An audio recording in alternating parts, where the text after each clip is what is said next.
Forgive my language. I just heard about this family in Oklahoma City.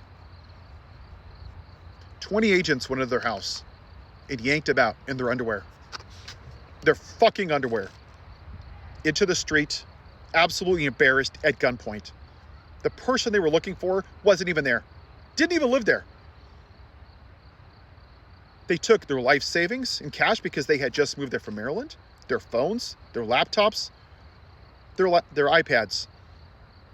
They said it can take days or months to get it back. They have no way to buy gas, food, pay their rent. They took everything they had. They took it all. They didn't give two shits.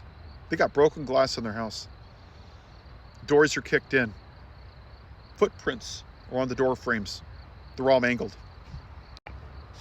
What happened to that family is unforgivable.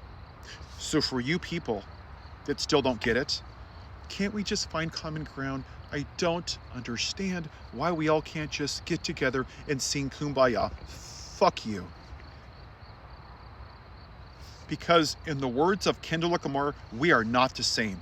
You want to treat everybody that's not in your straight white Christian religious ideology, and you want to treat them like shit. Because that's what you've done since 1780 fucking 7. You've treated everybody, women, Native Americans, black people, like absolute crap in this country. Asians in internment camps. But you know, it's a Christian nation. And now you're demonizing immigrants again.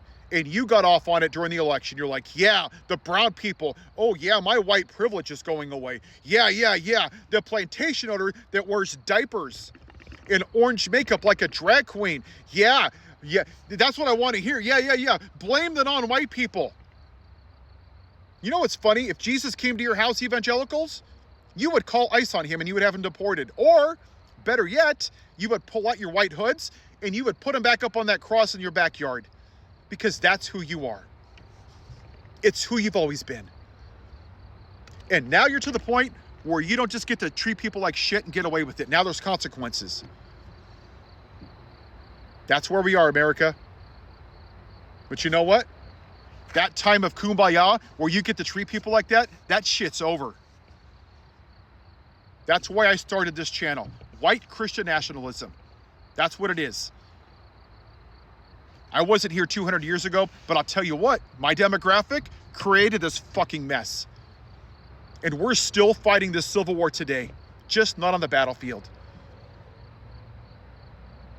Because this country rejected the most qualified black woman in the history of this country to pick a dumbass, fake Christian who cheats on his wife, who's a felon, who sexually abuses women, who has dinner with Nick Fuentes, a white nationalist, who caused an insurrection just because he was white. Y'all picked the dumbest motherfucker that doesn't even know what bed he's sleeping in. He's with a porn star, he's with his wife, he doesn't know where he's at. But voting for a black woman was just a bridge too far for you. Oh, but I really like this one policy. Oh, did you hear this one thing that Kamala Harris said 3 years ago? Yeah, that's what turned me away. Yeah, felonies are bad, sexual assault's bad, but you know, nobody's perfect. Yeah, you went back to the plantation owner. Back to what you know. You just couldn't handle a black man sitting in the White House, could you? It just triggered you. But I'll be damned. I'll be damned if I won't spend every breath of my body, as long as God keeps me on this earth, denouncing this shit. Because that's what it is. Some of the most kindest, most empathetic, compassionate people I know, the most Christ-like people I know, are atheists. You know why they don't go to church? Because of you. Because of how you treat people. You're devoid of kindness, empathy, compassion.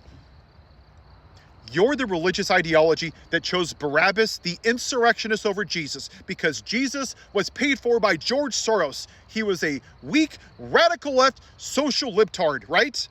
He was weak. You want to be an alpha male. You know what? You're just a little bunch of little punks. You're a bunch of little boys who never grew up. And now that women are starting to get more jobs like CEOs, that they're making more money than you, you don't know how to handle it because you're a bunch of dumbasses. You're threatened by strong women. And even better, strong black women really scare the shit out of you. You just can't handle that because you think your masculinity is less than. I'll tell you what though, you know what real men do? They're not afraid of strong women. You know what real men do?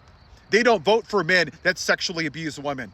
You know what real men do? They speak out against guys that voted for a president who sexually abuses women and normalized it. That's what masculinity is. It's about defending women, not ignoring what they say. It's fake news, it's rigged. Oh, that's not what happened, even though you weren't there. And I've had enough of it. If more people look like me had been speaking out for the last 10, 20, 30, 50, 100 years, we would be more progressive as a society.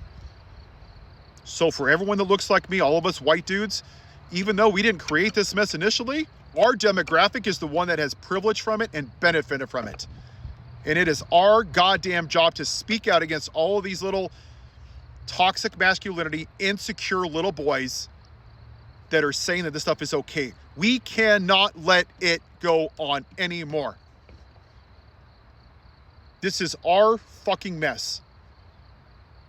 This cannot happen in this country anymore. It cannot. And if we have to go on a national strike to do it, then so be it. 2025strike.com is my national campaign on change.org. You want to do something? You shut the whole goddamn country down. You stop working and you stop paying federal taxes until that orange guy, until we address the patriarchy in this fucking country. Because it doesn't matter if we get a Democrat, a Republican, an independent in the office. Until we deal with the original sin, until we tear out the white supremacist foundation of this country, we will never be a great country. And for all of you fake patriots that have pet bald eagles and 85 American flags, that doesn't make you a patriot. Making these kind of videos makes you a patriot, and it makes you a good goddamn person.